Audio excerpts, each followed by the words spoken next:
Bonsoir à tous, bienvenue à ce flash d'information.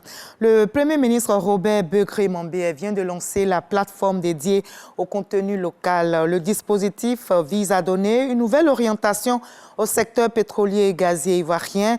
Quelles parts de marché sont attribuées aux entreprises prestataires détenues par des entrepreneurs ivoiriens? Quels sont les montants alloués aux biens et services produits en Côte d'Ivoire et combien de travailleurs ivoiriens sont employés dans les activités pétrolières et gazières? Ce sont autant de questions auxquelles répond la nouvelle loi sur le contenu local adoptée par le gouvernement.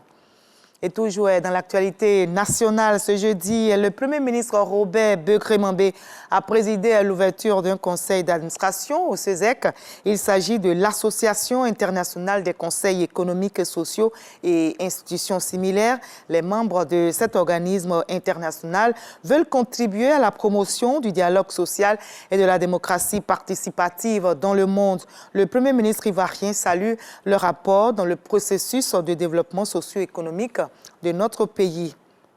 Et l'axe Yamoussoukro-Madrid se raffermit. La Côte d'Ivoire et le Royaume d'Espagne renforcent leur coopération au niveau de la formation et de l'éducation. Un accord dans ce domaine a été justement signé entre les deux pays cette semaine même. Et cet accord devrait permettre aux enseignants ivoiriens de distiller des cours de français en Espagne, nous rapporte Sephora Zeki. Cette poignée de main est le signe de la bonne santé de la coopération entre la Côte d'Ivoire et l'Espagne. La ministre Mariatou Koné et José Manuel Barcentos, le secrétaire espagnol en charge de l'éducation, la formation professionnelle et des sports, viennent de renforcer l'axe de coopération entre leurs pays. Yo a este memorando le llamo memorando puerta. C'est un accord qui c'est comme une porte qui ouvre la collaboration entre les deux pays pour les échanges, mobilité des professeurs et des élèves et échange de bonnes pratiques.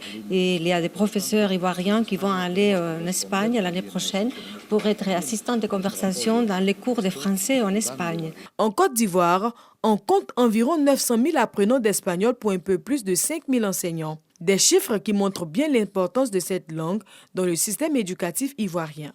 Pour la ministre Mariatou Koné, cet accord est d'un apport capital dans le rayonnement de l'école ivoirienne. Nous sommes en réforme et il y a certaines pratiques qui étaient caduques que nous devons renforcer, renouveler, améliorer pour la coopération, la bonne coopération entre la Côte d'Ivoire et l'Espagne dans plusieurs domaines, notamment le domaine de partage de bonnes pratiques, le domaine de l'enseignement de la langue espagnole, le domaine du renforcement des capacités de la formation des enseignants. La délégation espagnole était composée de plusieurs personnalités, au nombre desquelles Rafael Soriano Ortiz, l'ambassadeur d'Espagne en Côte d'Ivoire.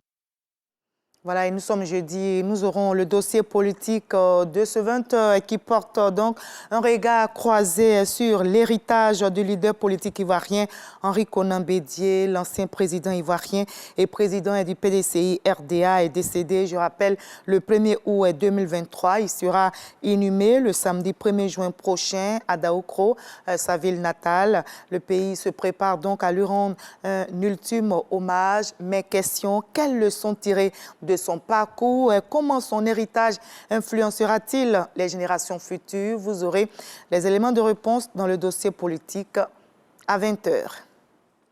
Après une journée de vote pour des législatives à haut risque pour l'ANC au pouvoir en Afrique du Sud, le dépouillement a commencé hier soir dans la majorité du pays.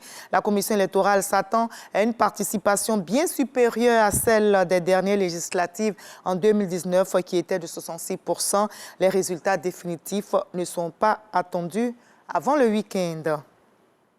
Et depuis le début de la guerre à Gaza, l'Émirat du Golfe est l'acteur clé de la médiation entre le Hamas palestinien et Israël. Ces efforts soutenus par l'Égypte et les États-Unis ont permis une trêve et des libérations d'otages en novembre 2023. Mais depuis, des discussions n'ont donné aucun résultat.